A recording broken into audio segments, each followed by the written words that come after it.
So the command frame is used by the MAC entities in different devices for जो the MAC control frame है is used by the MAC entities in different devices for negotiation and communication. The frame provides the mechanism for a centralized network manager to control and configure device remotely.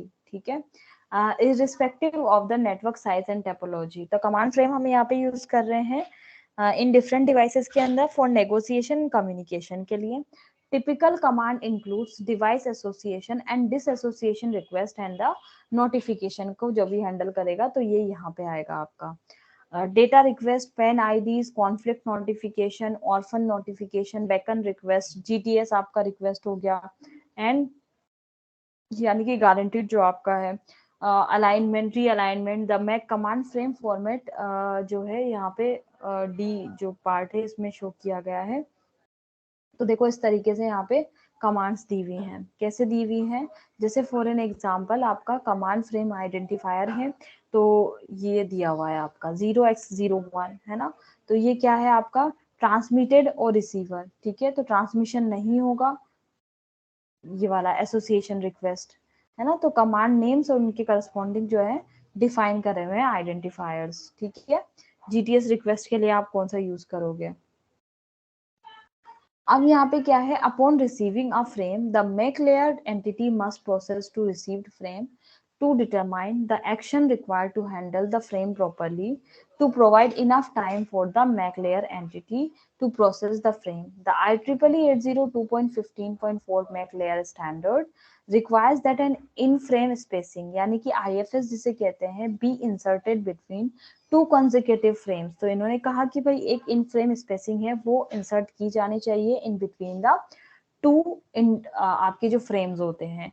The IFS duration depends on whether the transmission transaction is acknowledged or unacknowledged.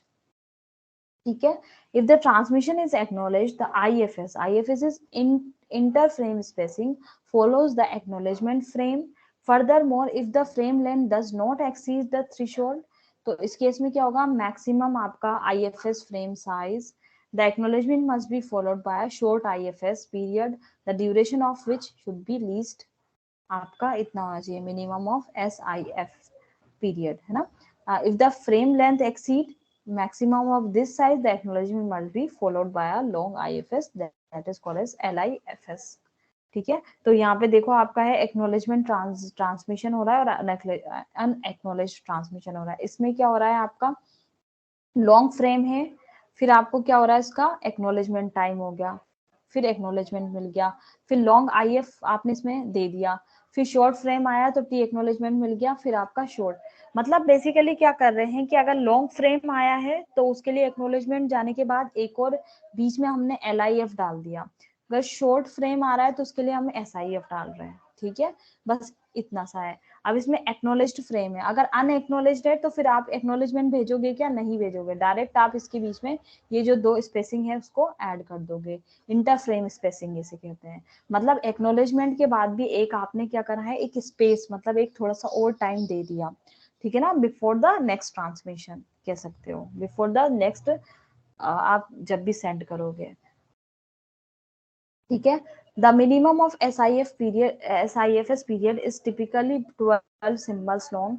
अब इसका भी एक time जो होता है ना, मतलब कि कितना लंबा होना चाहिए वो सब डिफाइन करते हो.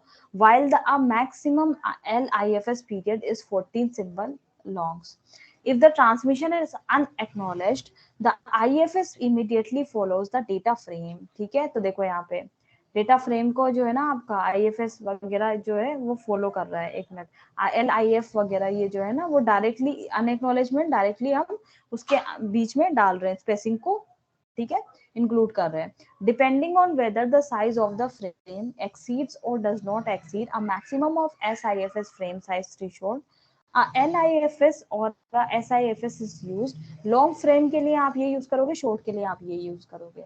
The IFS procedure is depicted in 5.18 as shown in figure, and acknowledgement of the transmitted frame is expected to be received within a time interval. जैसे T acknowledgement जा रहा है वो कब जाएगा, जब आपका acknowledged होगा, और unacknowledged होगा तो फिर ये नहीं इंक्लूड करेंगे हम. ठीक है, तो ये time around time back of period plus दोनों को ऐड करके इसके बीच में हो सकती है आपकी acknowledgement time. Turn around time, फिर आपका turn around time plus unit back of period, ठीक है। तो ये यहाँ पे इन्होंने कहा है कि इनकी वैल्यू इतनी हो सकती है।